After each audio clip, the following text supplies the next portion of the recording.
How to get rich?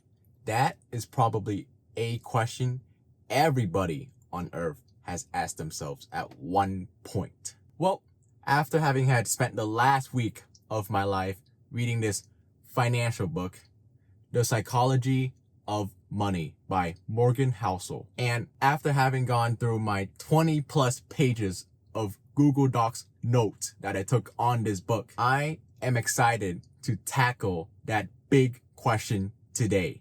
How to get rich. And I'm going to be using the insights of this book to try my best to answer that very same question. I highly recommend grabbing a piece of paper or a notepad or whatever, sit down and take notes while you watch, because this is going to be a long video and it's going to go over a lot of stuff. I am going to break down the answers for you in a form that's easily digestible, from the very first concept you should learn to the last step that you would want to implement after watching this video. And trust me, after watching this video, you will want to implement these strategies into your daily financial life. Or better yet, pick up this book for yourself. It will certainly help you become more aware of our financial world at the very least, but you'll probably most likely learn a thing or two from this book. I will drop a link down in the description below so that you can check it out. With all of that said, back to the main question. How do you get rich? Well, according to The Psychology of Money, step number 1. First thing first, you want to determine your financial goals. So let's brainstorm for a second here. Let's think about the future.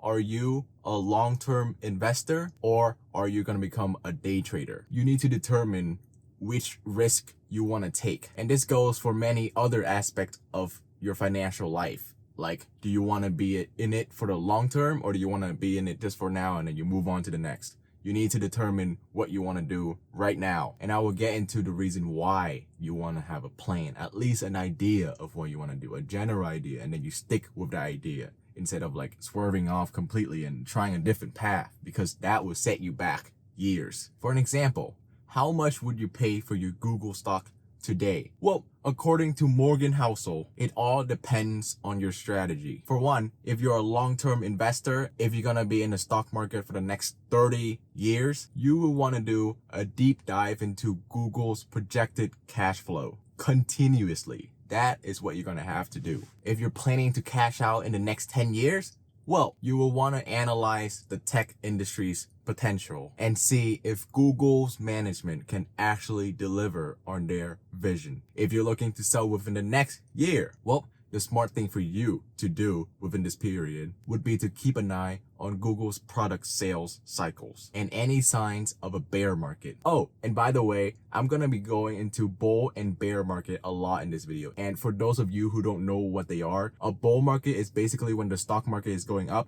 and the bear market is basically when the stock market goes down. And if you're a day trader, well, the smart thing for you to do is to just do whatever. You're just trying to grab a quick buck from the stock market based on whatever happens between now and lunchtime. So, having had said all of that, which investor are you going to be? Statistically, if you want to maximize your chances of profiting from the stock market, you would want to be in the stock market for the long term. I will dive deeper into that later. Now, whenever you see somebody on CNBC saying, buy this stock now, it's gonna go up by 10-fold by tomorrow, remember, they do not know your unique situation. You need to ask yourself these questions before you buy this crazy stock. Are you trading for fun?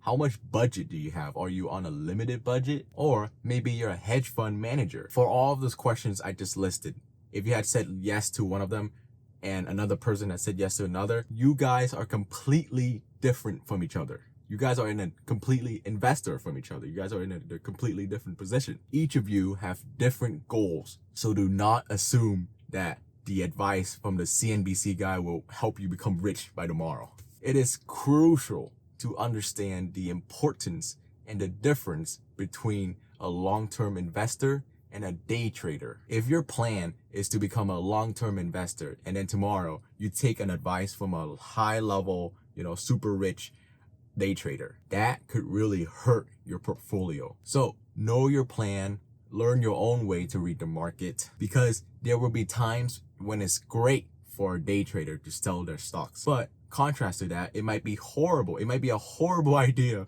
for you as a long-term investor to sell your stock on that same day. There are gonna be times when you, as a long-term investor, need to learn to be patient, even when the stock market is going crazy. Right now, I want you to write down your piece of paper or your notepad or whatever. I want you to figure out what game you're gonna be playing and what investment or financial path you're going to be taking. In the book, Morgan Housel said that years ago, he had wrote his plan out on a piece of paper. He told himself who he's going to be. He said that he's going to be a long-term investor, that he's going to believe in the stock market, that it's going to make him money within the next 30 years if he just consistently stick to it. This mindset, this plan, or like knowing who he is, helps him ignore the stock market when it's crumbling down or when everybody is going crazy. It helps him ignore what's going to happen today, or maybe a recession is coming and he's going to ignore that, whatever. He's going to be okay because he knows his plan. He stayed true to his goals. He stayed true to his long-term investment plan, and that is going to benefit him in the long term. With all of that said, what is your investment plan? Let me know down in the comments. And after you're finished writing down your notes and writing down the comments, let's go to step 2. Step number 2, set your financial goals. Let me ask you a question. What does being rich mean to you? What does it look like to you? And how much money is enough for you? Let's go back to that first question. Now, we live in the US, and according to data, it is the richest nation in the world. But let's be real, there's not much data that supports that this wealth that America has translate to our happiness. So that leaves us with this question. Does money actually make you happy? Well, according to Campbell, he said that having a strong sense of controlling of one's life is a more dependable predictor of positive feelings of well-being than any of the objective conditions of life that we have considered. And to leave you with another great quote from Morgan Housel: more than your salary, more than how big your house is, more than how respectable your job is, money's greatest value is its ability to give you control over your time. It gives you a feeling of independence, and that is the source of happiness for many, many people. Tell me this: if you are in a 9-to-5 job that you absolutely hate and you want to get out of there ASAP, but you don't have the emergency fund to be able to quit, meaning that if you were to quit right now, you're gonna probably end up on the streets. Would that make you happy? Heck no. But let's just say that if you do have an emergency fund and you won't be homeless after you quit, and you're gonna be okay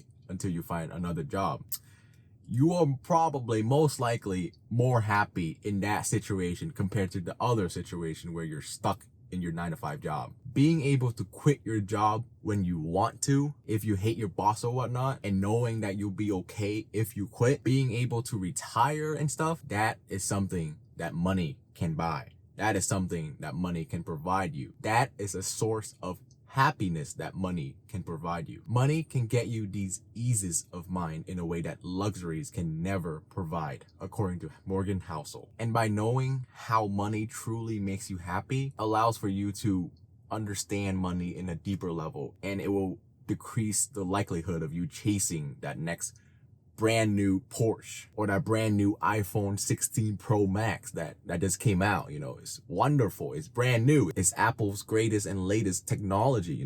It's amazing. But would it make you happy? I mean, maybe the first day or first week, but like afterwards, it's just a phone. I used to have an iPhone 12 Pro Max because my mom gave it to me as a birthday present in 2020, and I used it for 4 or 3 years. And it was a great phone, it works great. It's Apple's greatest and latest back in 2020. Recently, I went to Florida and, I put my phone into a waterproof case, and, one thing led to another, and now it is in heaven. So I got a replacement phone, an iPhone 11 for like $100 to $200. Am I doing a lot worse mentally because my phone is now a year older and it's not a Pro Max anymore? It's just a regular iPhone 11. No, I don't care. It's the same thing. It is a piece of technology. I don't cry to bed every night thinking about how old my phone is now, okay? It does not matter. And if I get an iPhone 16 Pro Max as a gift tomorrow, I'll be like, cool, you know, for like the first day or first week.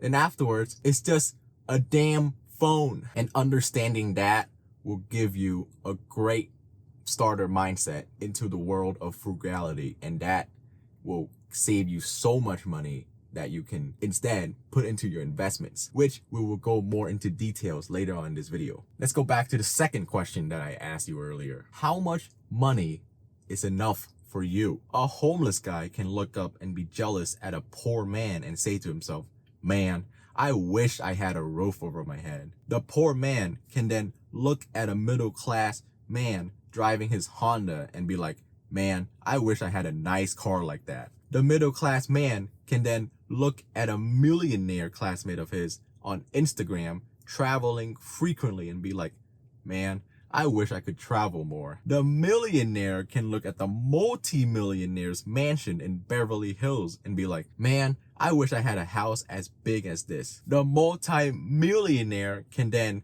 look at a billionaire's private jets and be like, man, I wish I could own all these cool fancy jets. The billionaire can then look at Jeff Bezos and be like, man, I wish I was one of the richest men on earth. I would be so powerful. And then Jeff Bezos can then look at me and be like, man, I wish I had hair. The point is that the ceiling of social comparison is so damn high that virtually nobody will ever be able to get there. You know, if you keep comparing yourself to that better guy or girl on Instagram that has a better life than you. It's a battle that can never be won. The only way to win this battle is to not participate in this battle, aka is to accept that you have enough. Or you could become richer than Jeff Bezos and Elon Musk within your lifetime. You got this. You go, girl. And now that pretty much covers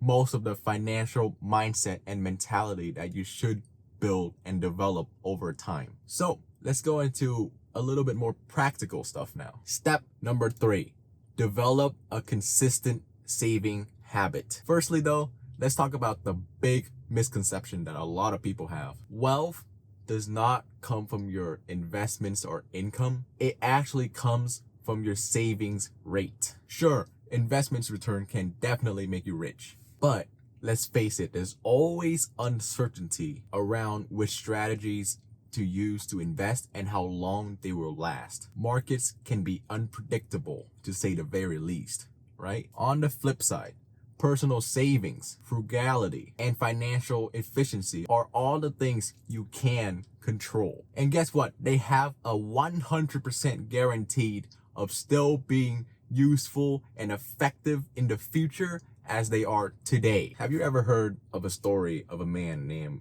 Ronald Read? For most of his life, he was working minimum wage jobs. He was working as a gas station retailer, or more famously known, he was working as a janitor for a lot of his life. And that was all he worked. You know, that was literally his jobs. Like, they were minimum wage jobs. After his passing in 2014, it was revealed that he had accumulated a net worth of $8 million across all of his portfolios. How?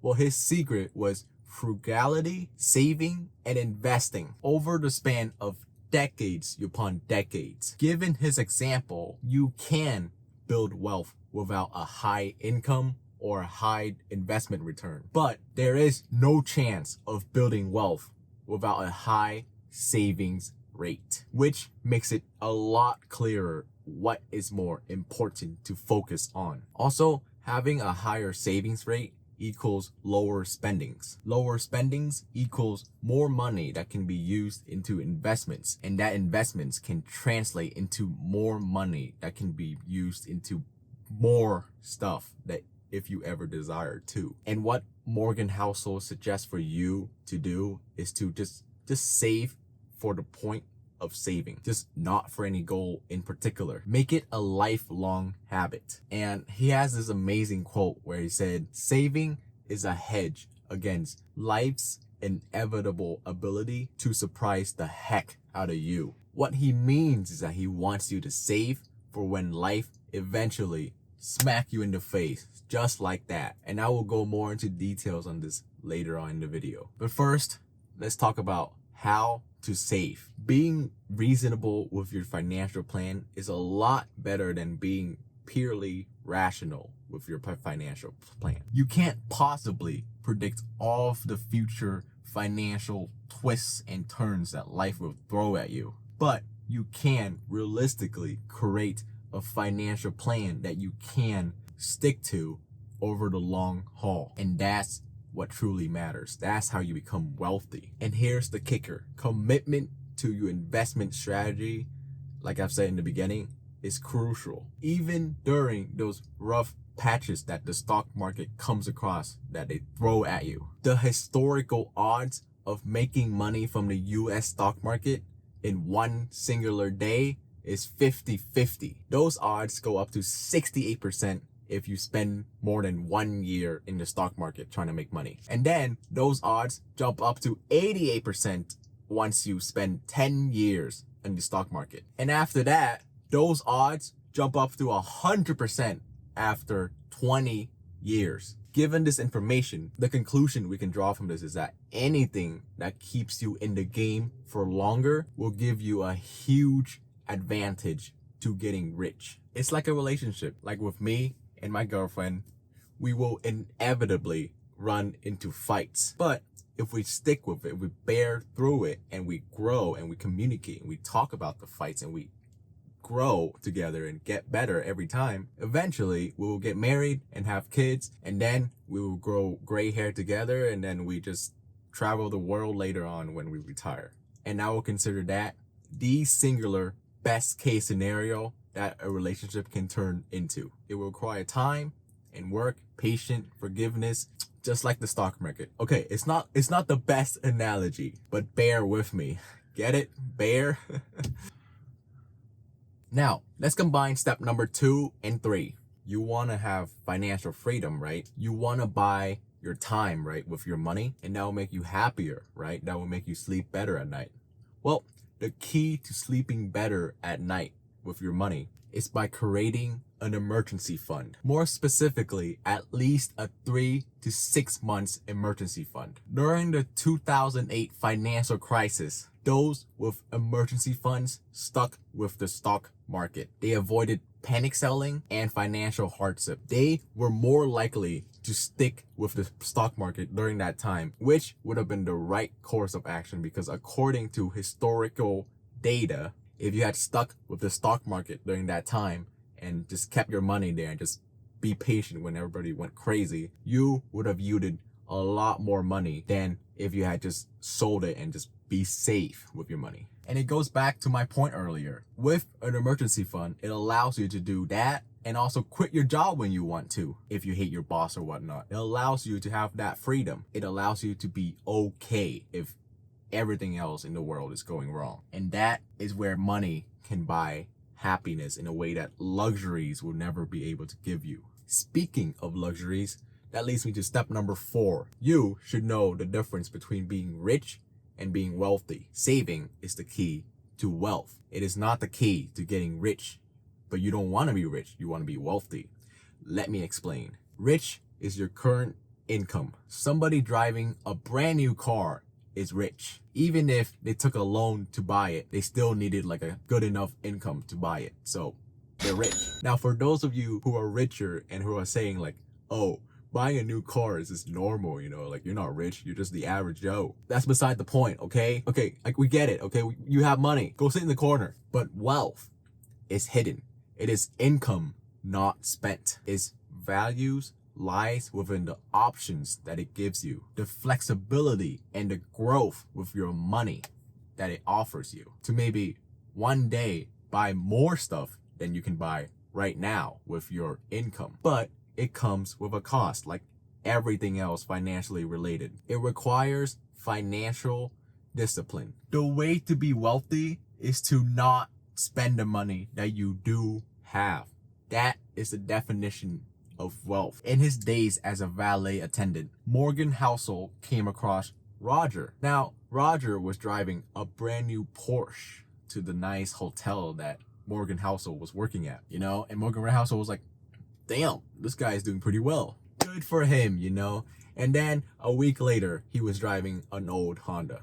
And so, of course, like everybody else, Morgan Housel was curious as to why this guy is now driving a Honda as opposed to his Porsche. And so he walked up to him and he asked, yo, what happened to your Porsche? Roger then said that it was repossessed after faulting on his car loan. He gave him that response as if he was telling the next play in the game. Los Angeles is full of Rogers. Modern capitalism make it possible for people who make it till they fake it to become cherished and become up there somehow. It is so incredibly easy to find rich people on Instagram, but it is so hard to find wealthy people on Instagram. Every rich person in existence ever flaunts their new Lambo, new house, their vacation, blah, blah, blah. Rarely anyone ever shows off their banks or their investment portfolios. That is their wealth. If you learn to not care about that brand new car or that big fancy house and just focus on developing your wealth, if you make it a life goal of yourself to maintain a lifestyle that is below of what you can actually afford, that is a great method to avoid the psychological treadmill of keeping up with the Jones. People, are great at learning via imitations, but the hidden nature of wealth makes it hard for people to replicate and learn through. After he passed away, Ronald Read became everybody's financial idol. He became everybody's financial role model, but he was nobody's financial role model when he was alive because every penny of his wealth was hidden, which explains why it is so incredibly hard for people to build wealth. And that leads me to step number 5, which is one of the best way to stay wealthy, which is to leave room for errors. Now, I'm gonna be honest, I can't show you how to get rich. Not the specific plan that you need to get rich anyway. Well, for one, I'm not rich myself yet. But for two, you are you. Let's just say that I do get rich, right? I can't just show you how to get rich following my path. Let's just say that I had a lifelong passion for developing the singular, very best car steering wheel cover. Like I've always dreamt of becoming one day, like I always work on it every single day. And then I opened my own business to sell car steering covers. And then, I become successful and now I'm rich. I can't tell you to follow that path because you are you. I don't know you, nor do I know what you're good at. There's a million ways to get rich, but there's only one way to stay wealthy. And that is via some combination of frugality and paranoia. Warren Buffett and Charles Munger are a popular duo that got rich together. But there's always been one more. Well, at the beginning anyway. Quote from Buffett, he was as smart as us, but he was in a hurry. In the 1973 to the 1974, Rick was levered with marginal loans. When the stock market went down 72% within those 2 years, he got margin calls. So as a result, he sold his stocks to Warren Buffett. Rick was forced to sell because he was levered and he had no emergency fund. He had nothing to back it up with. He had gone all the way down instead of just down and then just keep at it, keep going back up. It was too risky and he took that risk and he failed. And now he's not nowhere near as rich as Charles Munger and Warren Buffett. And he would probably never be. Charlie, Warren, and Rick were all equally skilled at getting rich. But Warren and Charlie had the added skill at staying wealthy, which as a result, their wealth only earned more wealth. And look at where they are now. And the key is that have a survival mindset to stay wealthy. A plan that you develop is only useful if it can survive realities such as recessions, market crashes, the Great Depressions, World War III. A future filled with unknown is everybody's realities. And a good financial plan does not ignore this fact. It embraces on it actually. The more room you build for error, the stronger your financial life becomes. The more endurance it has, the more capable you are of taking more risk to get rich. If you put in 80%, 90% of your money into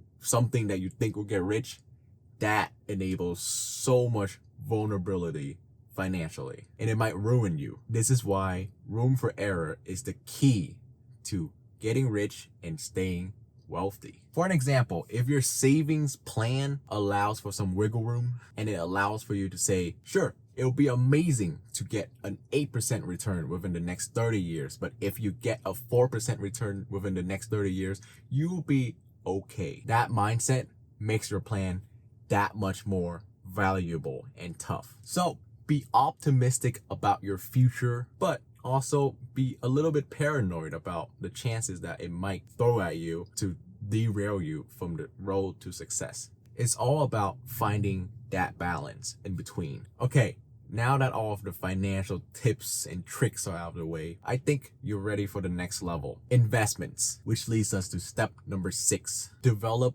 the right mindset for investing. There are 2 keys when it comes to investing. You got to invest wisely and patiently. Emphasize on the wisely. But first, we got to understand the price of success. Successful investing comes at a price. But here's the kicker. It's not about the dollars or cents that you have to put into your investments. The real currency that you have to give in order to become a successful investor is volatility, fear, doubt, uncertainty, and even regret. If you don't recognize that investing comes at a cost, you might find yourself chasing something for nothing. Say that you want to earn an 11% annual interest over the next 30 years so that you can retire in peace. Does this reward come free?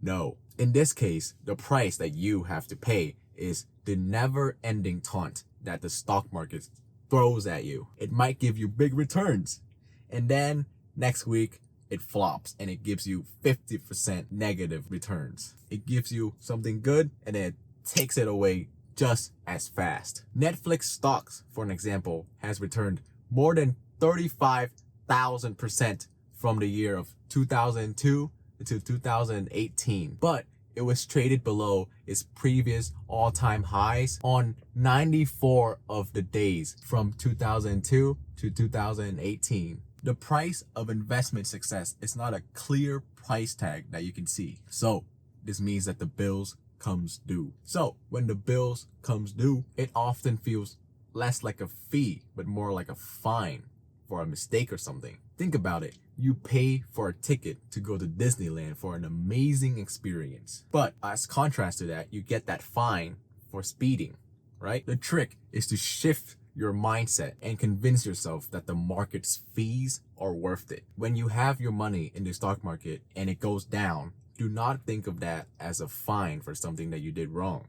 Think of it as a fee for future success. That's the key to handling volatility and uncertainty, and that will prevent you from selling when it goes bad. And if you were a Netflix investor since 2002 and you had planned to keep that there for decades, you would have a less likely chance to sell during the 94% of the times when Netflix stocks are not at their all-time highs. You need to see that admission fee is something that's worth paying for, just like your fee to go to Disneyland. Sure, there might be some rainy days on your visit to Disneyland, but if you think of that ticket to Disneyland as a fine, you'll miss out on all of the magic. Come on now, like, we gotta go to Disneyland, let's go. Disneyland is one of the great examples that I've used from Morgan Housel. I've used a lot of his examples in this video, and his examples are, so credit to where credit's due. Most of the examples I'm using, all his. Secondly, beware of investment biases. Before we talk about the current biases, let's first dive into the past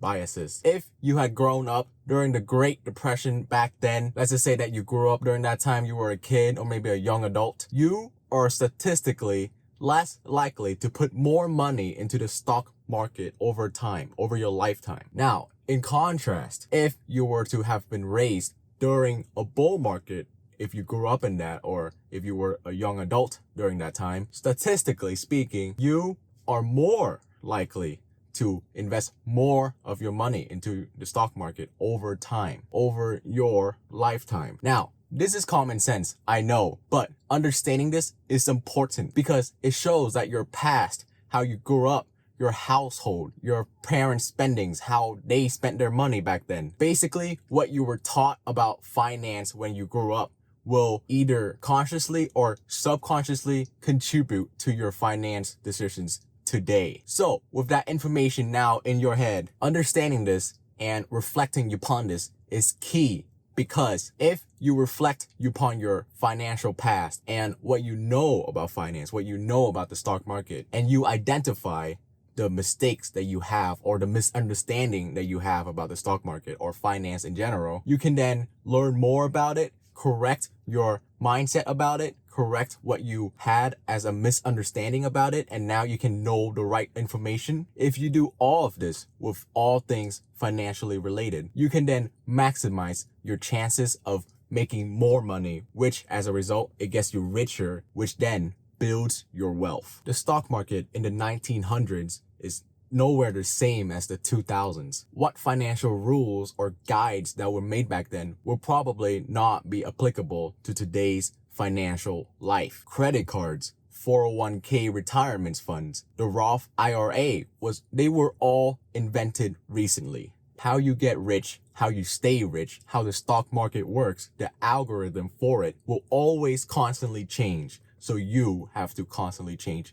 with it if you want to be rich. Or better yet, if you want to be wealthy. But yeah, enough of the past. Let's move on to the present. When you turn on the news, are you more intrigued by that random billionaire that you've never heard their names of donating $1 million to charities? Or are you more intrigued by the news of where the armed suspect is being chased by 50 cops on the highway? You probably tune in to watch that 50 cops chasing that one armed robber, right? You need to understand that pessimism sounds smarter than optimism, but too much of either will lead to your financial demise. Too much pessimism can prevent you from taking that risk that is needed to make that return, and too much of optimism will eliminate that risk altogether because you've lost all your money, for good or for bad. You've lost. Don't be persuaded by that CNBC guy on the news claiming that the recession is coming tomorrow and sell all your stocks now. You will make a grave financial and investing mistake if your goal is to invest for the long term. And as contrast, don't be persuaded by that online financial guru telling you that the next stock will be 10x. I'm not going to say any specific stock name because I don't want to influence you. Let's just say stock A is gonna 10x, right? And this guy is talking about it on YouTube and he has so much influence and he's telling you to go all in on it because he knows that it's gonna 10x by next year or whatever, or by 5 years, 10 years, by the end of your life, whatever, it's gonna go up. That's what he claims. You will make a grave mistakes given the chance that he's wrong. Daniel Kahneman told Morgan Housel, the author of the book, about the stories where people would tell themselves to make sense of their past. He said, and I quote, "Hindsight, the ability to explain the past, it gives us the illusion that the world makes sense even when it doesn't. The truth remains that no one will ever know the future, nor can anyone ever predict the future with 100% accuracy all the time, which makes it risky to follow anybody's singular stock advice / suggestions. The best you can do is to follow a proven plan, and leave room for errors. And that's how you succeed. Nothing is ever as good as it seems, nor is anything ever as bad as it seems. It might rain tonight, like a huge thunderstorm, but tomorrow morning it might be all shine and rainbows. Don't let your wins make you think that you're invincible and you'll be okay. You're not invincible. And don't let your failures make you think that you will be a failure for the rest of your life. You will win again, given enough odds and attempts. Back to the room for error concept. Morgan Housel said in the book that the wisdom in having room for error is acknowledging that uncertainty, randomness, and chance and unknowns are a present part of life. The only way to deal with them is by increasing the gap between what you think will happen and what can happen, while still leaving you capable to fight another day. In simpler terms, keep saving for that chance that you might fail. As long as you play it safe, a bad investment here and there will not wipe you out. Just keep playing until the odds fall into your favor. In a Berkshire shareholder meeting in 2013, Warren Buffett said that he's owned 400 to 500 stocks within his lifetime, and he's made most of his money from 10. It is as George Soros had said, it's not whether you're right or wrong that's important, but how much money you make when you're right and how much money you make when you lose. That's important. That's what's important when it comes to investing in the stocks market. It is as Morgan Housel has repeatedly said many times in his book, you can be wrong half of the time and still make a fortune. And that leads me to the last step. Step number 7, invest safely and patiently. Now, for most investors, dollar cost averaging into a low cost index fund will provide the highest odds of long-term success. But remember, anything can happen tomorrow. You can put all of your money into the safest investment, aka the index fund, and tomorrow a financial depression hits the US like it did in the 1929 out of nowhere, like boom, you're poor. But the key is that it does not matter whether or not the economists are screaming at you about a new bear market that's coming by next week or next month. The key is that you just keep investing. In the book, The Psychology of Money, Morgan Housel brought up an amazing example of how, let's just say that you save $1 every month from the 1900s to the 2019. You could invest that dollar every single month into the stock market, rain or shine. Let's just say that the person who does that, her name is Sue. But, maybe investing during a recession is too scary. So perhaps you invest your $1 into the stock market after, when the stock market is not in a recession. And then during the recession, you sell everything and then you save that monthly in cash. And once everything is better, once the recession is gone, you come back to it and then you invest. Let's just say that the person who does that, his name is Jim. Or maybe it takes a couple months for the recession to scare you out. And then it takes a while for you to regain your confidence to get back into the stock market afterwards. You invest $1 a month into the stock market when there is no recession. So you sell 6 months after the recession begins, and then you invest back in 6 months after the recession ends. Let's just say that the person who does that, your name is Tom. So how much would these 3 investors end up with in 2019 after all of this? Well, Tom will end up with $234,000 plus $476. And Jim will end up with a $257,000 plus $386. Finally, Sue will end up with a $435,000 and $551.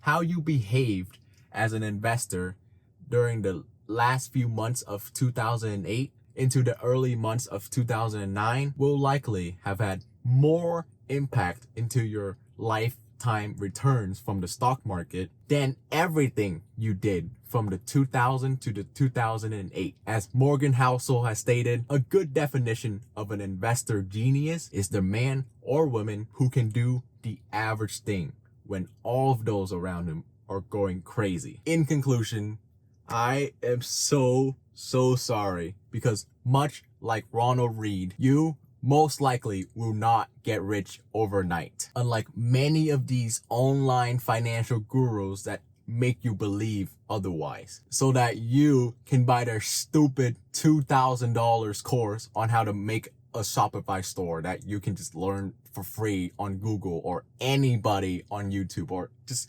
learn it yourself. You do not need to be spending a whole month worth of rent for a stupid ass course. There's a reason why people call it the getting rich scheme. It's not possible. In many corners of life, if your life was not inherited nor won through the lottery of life, this is the path that you're gonna have to take if you want to get rich. Well, at least this is like the most secured path to get rich. There's always that one chance in a million or a billion that you'll get rich through luck. You just put all your money into like a startup right now, and then it goes up next year by like $1 billion. You get rich, you know? There's a chance of that happening, but good luck. But for the rest of us, much like Ronald Read's journey, it will be difficult. It will also be long. It will require taking risks, which is why you need to play it safe and wise, because you are in it for the long haul. Meaning, be prepared to fail. Like many other great investors / entrepreneurs, given enough time and enough stamina and endurance, you will be successful with those 10 correct choices that you make. Either it's from stocks, business, whatever. Much like Warren Buffett did with his 10 correct stock picks out of his 400 to 500 total wrong stock picks. Comment down below what type of investors or entrepreneurs you're gonna be, and what's your path to get rich for you. I would love to know, and let's support each other to the fullest through our wealth developing journey. I wish you the best of luck. Anyways, that's about it. Bye.